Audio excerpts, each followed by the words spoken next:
Hi there, this is Chef Sky again, and I came today with my very own raw sauerkraut. And this is the first time I ever made it by myself, so I'm really excited because it came out perfect.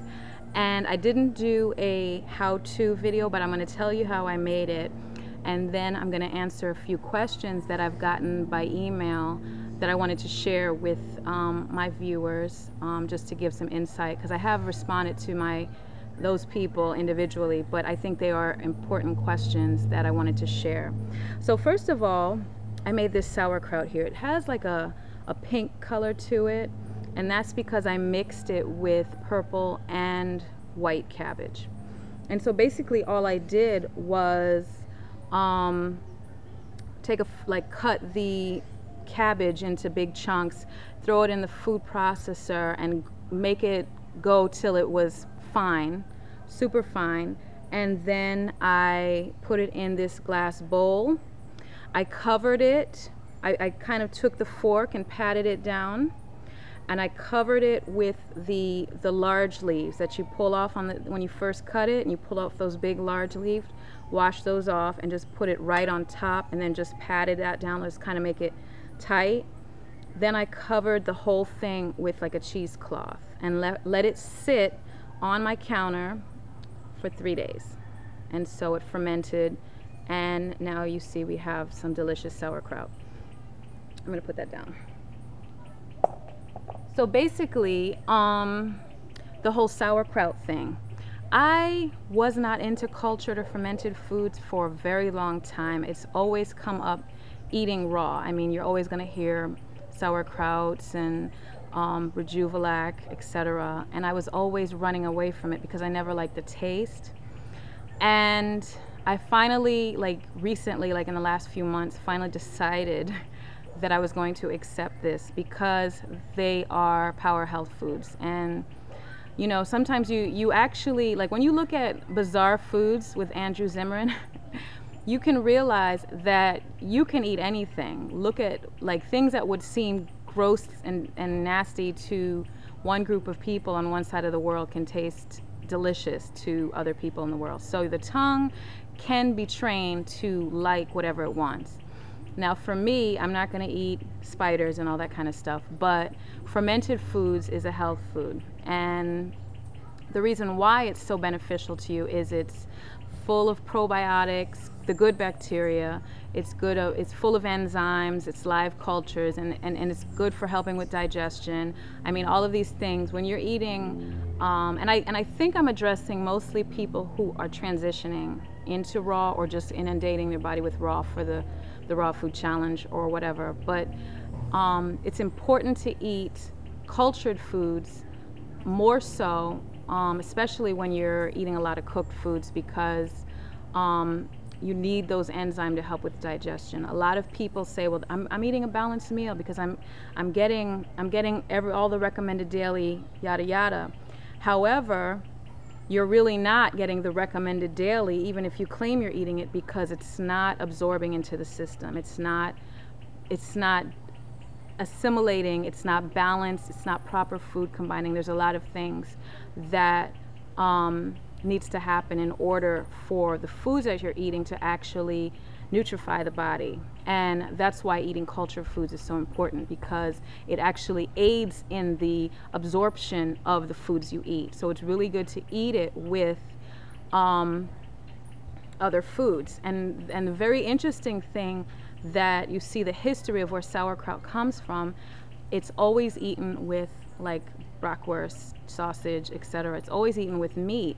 And that's really interesting because meat it takes a long time to digest, and it's very the process of digestion is a long process, and it's difficult on the system.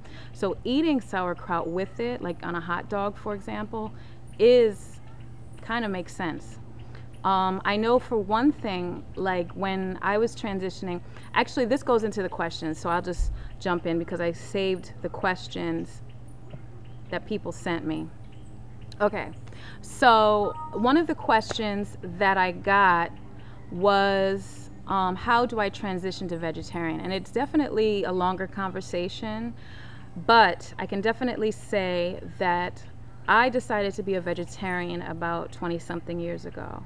And in that dedication to eating vegetarian foods, it was still transitional for me over, because I was 14 years old.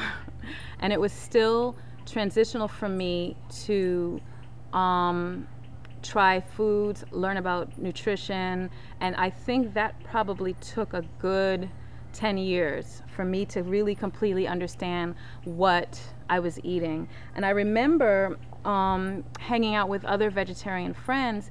What we would do that was so strange to me, but it's funny because I incorporated them into my lifestyle, is what we would do is we would substitute everything that was not vegetarian for something that was vegetarian. And that to me is your first start of transitioning into vegetarianism, or would eliminate it and eat it without it.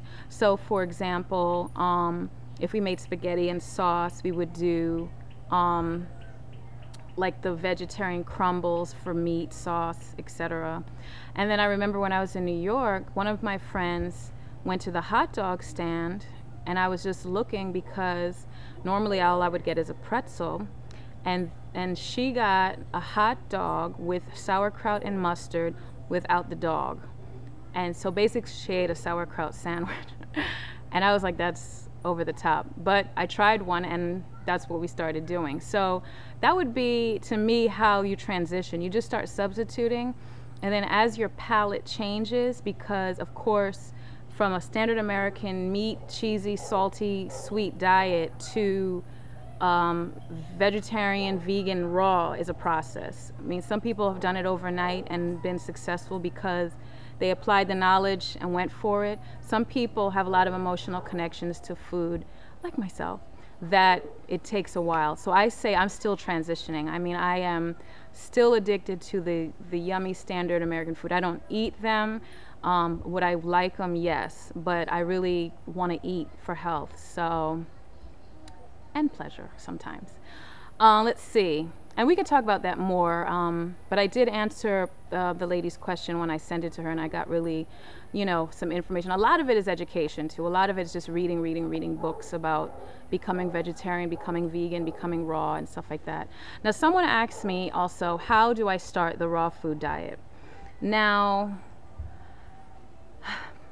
I can't remember exactly what I told her in exact words, but a lot of it is, once again, based on education. I have been familiarized with the whole raw food diet for about 15 years now, and I didn't get it at first, and nothing tasted good to me at all. And so it's been an evolution. I have tons of books on it. All of this process on how to transition, you got to read up on. You got to study it. You got to research it and learn and understand, and then practice, and then hang out with other vegetarians and raw foodists who eat that way, so you can kind of get, if you really want to be into this, you got to be amongst those people. You can't be like, okay, I'm going to be a vegan now, and then you go out with your friends who are going to the steakhouse, you know what I mean? So you got to kind of inundate yourself with it so you can really get it. And that's basically what you do with anything you really want to learn about, right? So anyway, another question that I've gotten, and I guess this is more personal, but I don't mind addressing it because it's fair. I don't mind. I've gotten this a couple times, and I guess it's because I wrap my hair up occasionally. Are you Muslim? Or I've gotten, are you Rastafarian? No. And I don't really classify myself under any particular group or religion. I do consider myself spiritual, and I mean, that's pretty much all there is to it. I got one. My mother has type 2 diabetes. Is eating raw going to help? Absolutely. It's not only going to help with type 2, it's going to help with type 1, it's going to help with cancer, AIDS, you name the disability, the illness, the disease, and it will aid. Will it cure? I'm not going to say it's going to cure the disease, but it is far better. You cannot have these ailments and inundate your body with fast food, junk food, fried food, starch, sugar, salt. You have to cleanse and detoxify your body. The body can heal itself. You just have to believe it. You have to know that it's real. And yes, eating raw food is the closest and most direct way you can get to a healthy body, which cures disease. So yes, go for it. If someone is sick and ill, definitely immediately put them on raw foods, as strict as you can go, and as strict as you can make it. Can I do the raw food challenge if I am pregnant? The answer is kind of. The reason being is if you do 100% raw, then your body starts to cleanse. So you don't want to cleanse while pregnant, because you could abort the child. I mean, there's that's on the extreme end. I mean, if you're really that toxic and you go hardcore raw, yes, that could actually happen. However, if you add raw foods to the diet that you're eating and eat healthier, then your body won't detox as quickly. Like if you start juicing and adding that to the regular foods that you're eating normally, then yes, you're going to get the benefits of eating raw. The body's going to be nutrified, you're going to be helping you, you're going to be helping the baby, and it's a positive, wonderful thing. I would not recommend eating, you're pregnant, a few months pregnant, or a few weeks, or however much, and you're eating a regular American diet, whatever you're eating, and then you say, you know what, I'm going to be raw today, and I'm going to do that for 21 days or for my pregnancy or whatever. Don't do it. It's not wise, because of detoxification is real, and detox starts pulling stuff from out of your cells, and your baby is in the cellular form. So that also goes for nursing. So if the same rules apply for you as if you're pregnant and nursing, same rules. So nursing, the same thing. You start going raw and you're nursing your baby, and the toxins start coming out into your breast milk, and then the baby gets sick. So you can inundate your body with raw food, but continue eating pretty much similar, if not healthier, than you eat, but don't go 100% raw while you're pregnant. Alrighty, so someone asked me, what is the alkaline water that I mentioned? And I've mentioned it many times, and I think I'm gonna definitely do a video all about the alkaline water. But just briefly, I have the Kangen alkaline machine that I got a couple years ago, and it is very powerful. It's very expensive too, but I recommend it for anybody who considers themselves health conscious. The reason being is because the water is an antioxidant. It is a healing water. It is multi-clustered, which means that it's broken down on the cellular level. It's very tiny, so the water penetrates the cells much quicker. What else about the water? It's alkaline. That's probably the biggest thing. And you know, stress, environment, the foods we eat, we're waging a war against the acid crisis. The reason why we have disease, the cancer and the diabetes and all these other things, is because we're fighting acid. The body is acidic. Disease does not live in an acidic state. So eating raw foods is why we alkalinize our body. Drinking alkaline water helps. And that's the short story. I mean, I can get into the water part.